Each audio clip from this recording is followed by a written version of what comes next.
नमस्कार मित्रांनो, welcome to my mini vlog. आज सलोनीला एक इंटरव्ह्यूसाठी कॉल आला होता आणि आम्ही चूक केली की आम्ही कंपनीचे काही डिटेल्स न घेता आम्ही डिरेक्टली तिकडे गेलो आणि तिकडे गेल्यावर कळलं की ते MIDC आहे.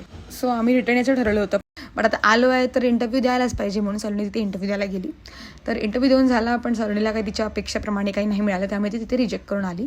वैभवची ट्रेनिंग असल्याने आम्ही मध्येच ऑन द वे थांबलो होतो मॅकडीमध्ये. तिथे आम्ही थोडंफार खाल्लं, वैभवची ट्रेनिंग कंप्लीट केली आणि कंप्लीट केल्यानंतर थोड्याशा गप्पा वगैरे मारल्यानंतर वेळ झाला. मग आम्ही घरी निघालो. मला एका ठिकाणी थांबायचं होतं, कारण मला घरात थोड्याफार अशा वेली पण घ्यायच्या होत्या आणि रांगोळी पण संपलेली दारातली, जी मी आठवड्यातून 2-3दा रांगोळी दारात काढते. ती रांगोळी घेतली आणि ह्या ठिकाणी मला थांबायचं होतं, कारण मला इथून एक असा लाकडाचा एक तुकडा घेऊन सल्ला द्यायचा होता, कारण का ती मला एक पेंटिंग काढून देणार होती त्याच्यावर. मग आम्ही पार्किंगमध्ये आल्यावर एवढी छान हवा सुटलेली, ती हवा खाल्ली. घरी आल्यावर थोडं वैभवचं पॅम्परिंग होतंच. मग तेवढ्याच सलोनीने पेंटिंग करायला चालू केलं. त्याचं खूप छान मूड होता, त्यामुळे तिने पेंटिंग पण स्टार्ट केलं.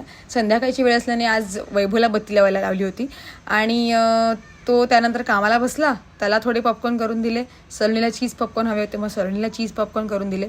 मला काही आज जेवण करायचा काही जास्त हे नव्हता, मूड नव्हता, त्यामुळे मी थोडक्यात रस्सम राईस बनवायचं ठरवलं होतं, जे मी इंस्टाग्रामवर पाहिलं होतं. मी ह्याची recipe complete next mini blog मी टाकली आहे.